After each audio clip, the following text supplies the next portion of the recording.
pozdravujem. Máme tu krásnu Octaviu 3 1.6 TDI CLHčko. Už to je druhé auto. Prvé sme tu mali prakticky 2 liter TDIčko. Tam tiekol olej spod skriňovačiek. Tu teče olej prakticky všade. Vyhodili pána z STKčky kvôli znečisťovaniu životného prostredia. Takže riešime to. Ale čo ma zarazilo, už druhé auto, síce to bol 2 liter, toto je 1.6, tak to je už druhé auto v priebehu 2 týždňov, čo má presne ten istý problém, ja neviem, buď to priťahujem, ale fakt neviem. No, toto, že tečie, veko, to je pri týchto autách úplne normálne, hej, to sa pretesní. Jedno tesnenie, druhé, tretie, štvrté, tesnenie na skrutky, 2, plus tesnenie pod veko. A čo ma zaráža, tak tuto vzadu, nebude dobre vidieť teraz.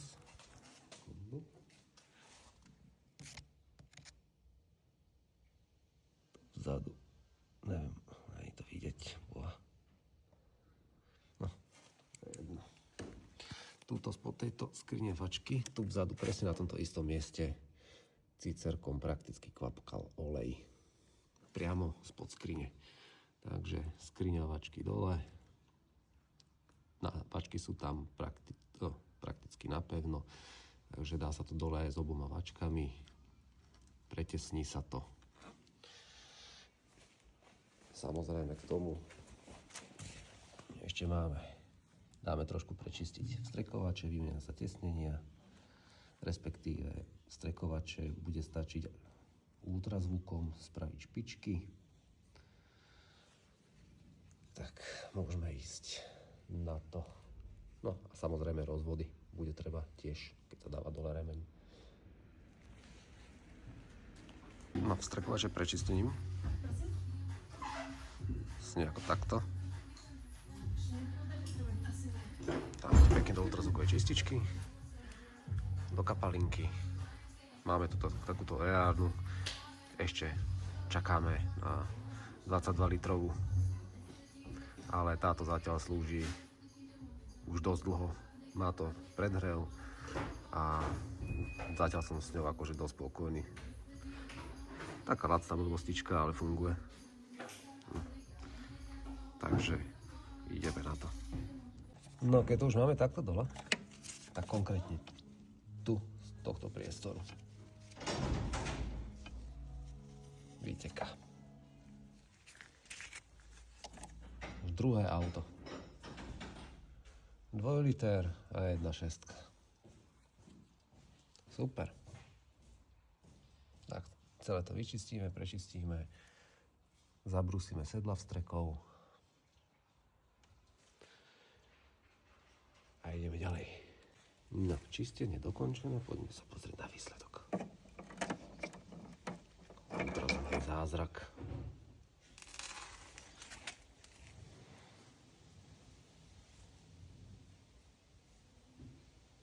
Ja si myslím, že to je docela slušné oproti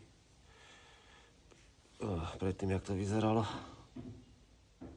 Tak sa ešte vymení, trošku horúce, tak sa ešte vymení gumička na prepadoch, vybrúsime tam dosadacie plochy, dáme nové tesnenia strekov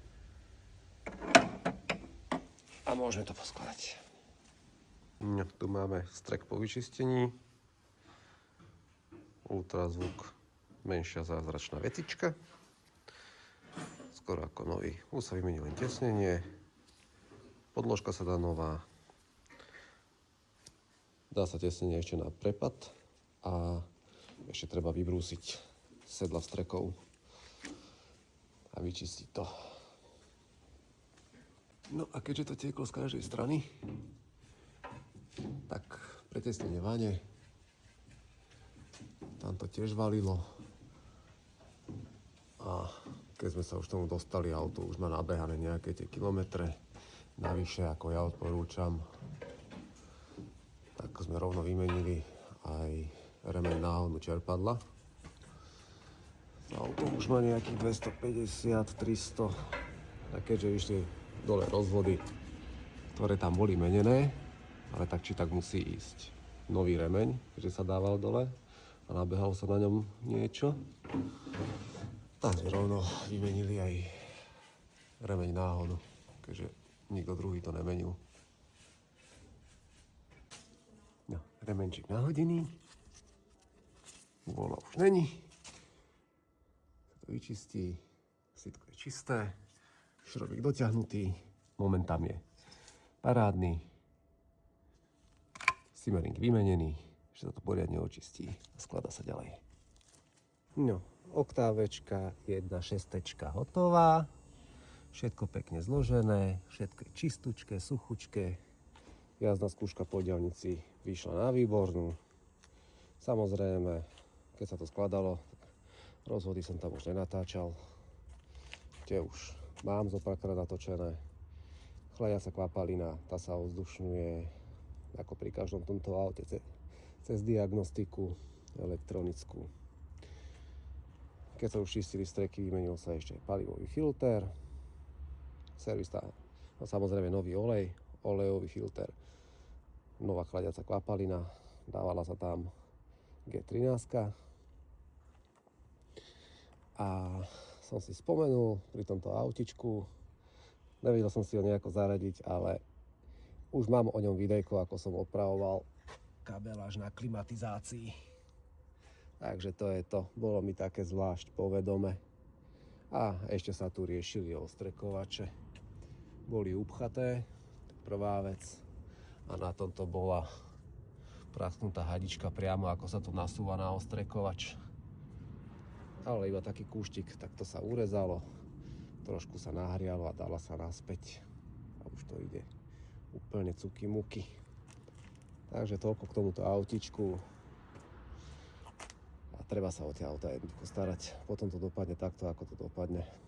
Tak, čus, mám tam ešte ďalšiu robotu.